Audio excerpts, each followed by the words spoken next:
So at this time, I do believe I've sat with the Google Pixel 6 Pro for long enough to give a fairly honest review and report on it.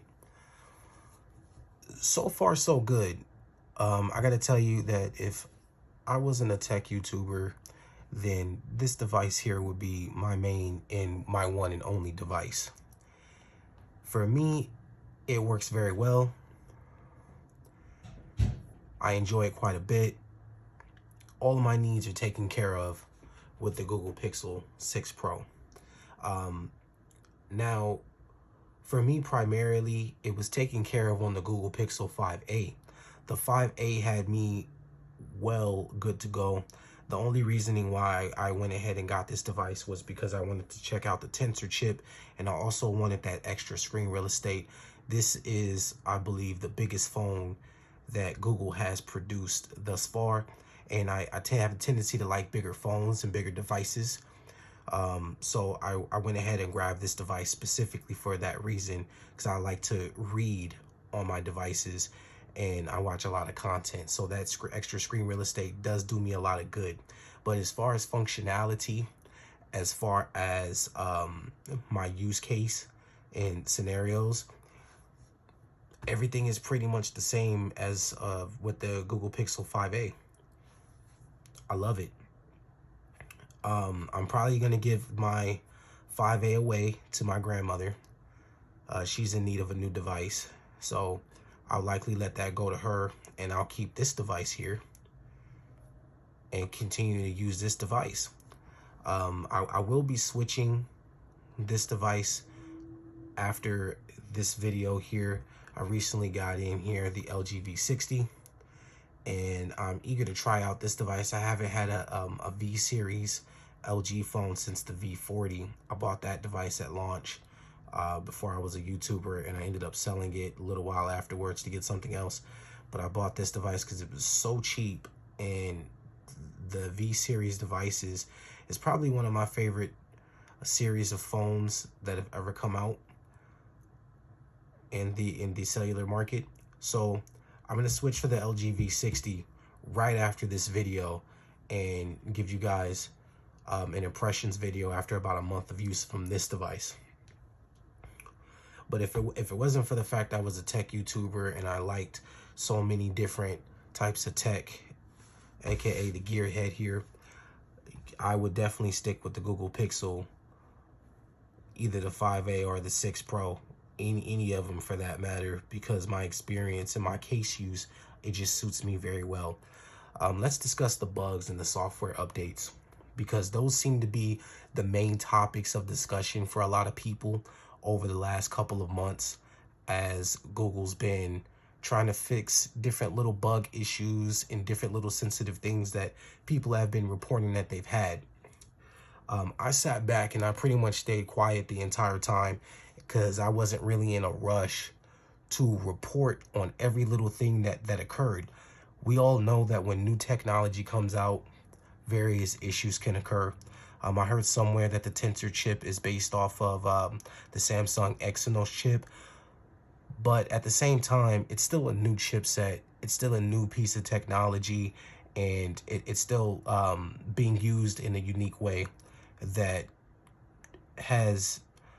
it just hasn't been done yet by Google. So this is their first attempt at it, and I kind of wanted to give them time to smooth out all those wrinkles and try to figure it out. Nothing's ever going to be perfect. Some people are going to get dud units. Some people are going to get units that just simply don't work very well. But at the same time, it's kind of up to everybody, every individual choice. The bigger YouTubers have come out, they've spoken on it, and some of them have not been happy with their units or with their devices, and some people have been. And you know what? That's how it's always going to go. Some people are good, some people are not good. Some things work better for others, and that's just what it is. I don't have too many issues with my fingerprint reader. However, I'm not using a glass screen protector. I've noticed that the reports on some people having issues with this fingerprint scan is basically people who are using a glass screen protector. I have here the IQ Shield matte, and I don't have any issues with my fingerprint scanner. I'll show you a few more times here, and that's with both fingers. I did just wash my hands, so I have, I don't have like greasy hands from having like a long day's work or labor, or just running around. My hands aren't super dry, but for me, it works just fine. I do have to place it very specifically on the screen, and I kind of got to hold it there quick for a little bit. But something like that for me isn't a big deal. Yeah, man, it works just fine. Some other people's, it just doesn't work very well for them, and that could just be specific to those individual units, not necessarily Google having an issue. For some people, that's a deal breaker. You spend your money on something, you want everything to work the way you want it to work. And I feel like those little quirks and other things like that is kind of where people should be placing their money into. They should be placing it into their daily usage, not necessarily into, oh, the chipset does this or does that, or, you know what I'm saying, all these different specs. Because at the end of the day, it's those specs that you're not necessarily interacting with on a regular basis. Those specs are cool. They sound good. It is the creme de la creme of, whatever with the tech world. But at the end of the day, you're not interacting with those things on a regular basis. What you're interacting with are the things that you should base your purchase on. And that's the reasoning for giving things time to mature and giving things time to kind of go through its paces, so that way you can decide whether or not something is a good fit for you. Because it's going to vary for everybody. I know some people the iPhone is it just works for them, and they don't want to change that because it works well with many different things in their life. And that's kind of where you want to take your tech with. You gotta want to take your tech based on how well it works for you. So if those little things, those little quirks are the things that bother you, then definitely, maybe you should probably go with another device, because Google is having a hard time sending out updates that's going to be suitable to all devices. They've already sent out an update for it. If you're still having the issue after a factory reset and going through a few steps, maybe that's just not for you. Or maybe you should look into maybe a device swap through Google. So, that's just kind of my forte on it. You know what I mean? I wouldn't necessarily look for the opinion of someone else or whether or not other people are experiencing it. If you're experiencing it, then, you kind of have to take steps and take measures to make sure that you're getting your money's worth out of your device. And that's kind of how I look at it. I'm not experiencing that. I'm good to go. So I'm happy with my phone. I'm happy with my purchase. And I'm definitely going to keep my Google Pixel. The front-facing camera on this device is just wonderful. I absolutely love this camera, and I love taking video calls with this. I've actually taken several video call on this device since I've had it, using Google Duo and also using Telegram. Those are my two primary applications that I use for video calls, and that has been great. Battery life for me has started to kind of become a lot more consistent.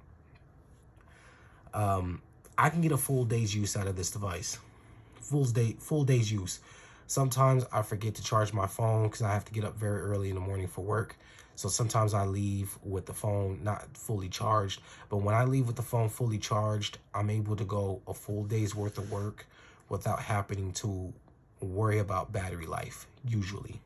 Unless I'm doing something heavily intensive, because I do sometimes try to edit videos while I'm on the go, or I do try to sometimes watch a lot of heavy content on this device, and I'm maxed out everything, maxed out Screen rate brightness, location's always on. I just kind of leave everything on, Bluetooth, all that.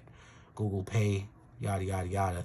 And I never turn on like battery saver modes, and I'm usually like full blast with the screen brightness. So I'm able to get a full day's worth of use out of it. I'm going on maybe about 6 hours of screen on time for me personally, usually, mostly because I'm connected to Bluetooth and I'm doing all this other stuff. Now, the average person that isn't able to use their phone all day or isn't really driving it that hard, I have no doubt that you will most likely get 24 hours of use out of this phone, or if not, you know, maybe a quick top off will suit you just fine. But I'm able to go a full day's worth of use out of it. And yeah, man, so far so good. Everything is snappy. I did have a couple of bugs before the recent update where in some of my YouTube applications, sometimes that would get stuck. And I would also get stuck in the Amazon application where I wasn't able to switch between, I wasn't able to toggle between different features and different modes and things like that. And the YouTube page wouldn't allow me to scroll little stuff. But after a restart of the device, it normally comes back up just fine. The recent update has fixed that. I'm no longer experiencing any of those issues. I know some people still are experiencing some smaller issues that have been occurring, but for me, everything seems to be working just fine. So, all in all, if you are on the fence about getting the Google Pixel 6 Pro, I'm sure some people are looking to off it once the Samsung Galaxy S22 comes out. There's a lot of hype behind that. So if you're looking to get this device, I say go ahead and maybe pick it up secondhand. There's absolutely nothing wrong with that. Pick it up secondhand if you can find a good price for it.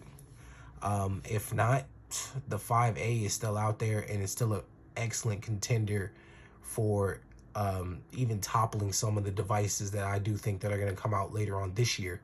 I do think that it's still going to rival everything else coming out this year, just because it was just so well done and so well made. Maybe not the best device for content creation, just due to the limitations on the recording.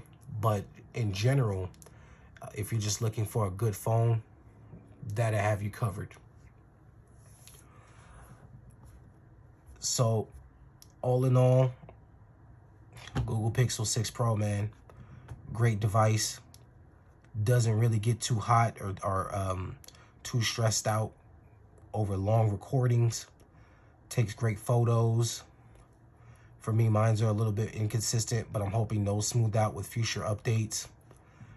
Great battery life, great build quality, and you know, later on this year we might be getting a foldable.